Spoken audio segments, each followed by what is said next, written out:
HD, please. Hey. And this is a double. Good to see you. Good to see you guys. How did you get a double? What's up? I get a double because I do this for all the other people who we don't let Tom talk to you. Wow, that's so fast. All right, so what is it you guys think about this book and this movie series that has become such a cultural phenomenon? I think that it basically kind of has something for everyone, this saga.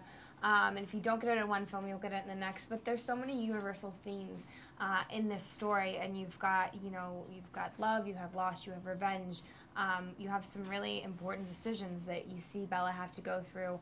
You see people coming together with arch enemies to kind of come together for the better good of our family. So I think that there's a little something for everybody here.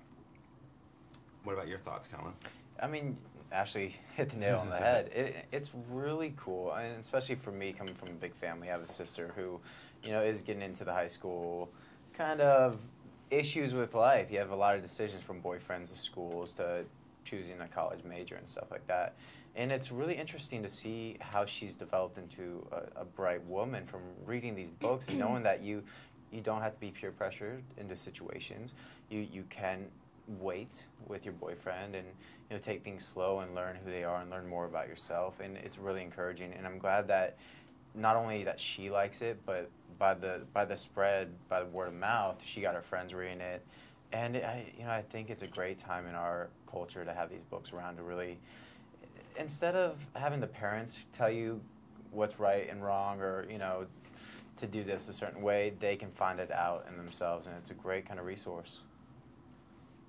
Jackson, what do you think? Your character gets to really explore a lot of your backstory in this movie and sort of everything you went through. And I think the interesting thing about this is you talk about family is, as Carlisle sort of creates this family, in some way chooses them, which, you don't get to do in real life, your family, but your family you kind of do. What do you get to find out about Jasper? And then if you could all speak to sort of the familial aspect that the Cullens all have in common.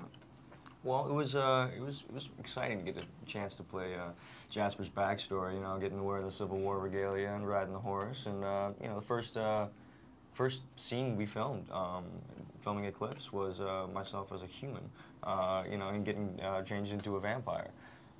So that was exciting in and of itself. Just being played a vampire for the first two films. Finally get to show myself as a human.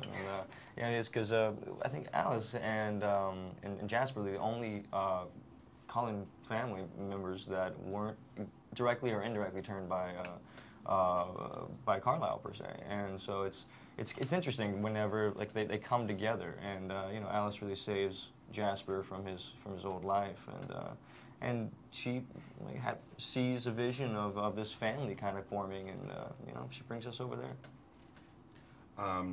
Now that you guys have this sort of crazy phenomenon and this fame that is sort of really out of control, do you have a lot of crazy stories where you have to run out the back elevator and scoot out? And I mean, has that become now a way of life, or do you kind of go in and out of that world? I think during filming, it kind of became like a game, actually. Yeah. To figure out the back way out, to figure out where we can go, we would split up and then all meet together. We would never go somewhere together. Just to avoid the paparazzis and everything. So I love wearing wigs and Jackson mustaches. It's fun to. Do you guys do that? Do you go out and totally dress up so that you can not be in? Sometimes we say it's because of the paparazzi, but really we just we enjoy it. It's fun. It's fun. An excuse for adult dress up. What do you think is sort of new and different, or what is it about Eclipse that takes the story to the next level? What would you tell people is sort of the reason to go see Eclipse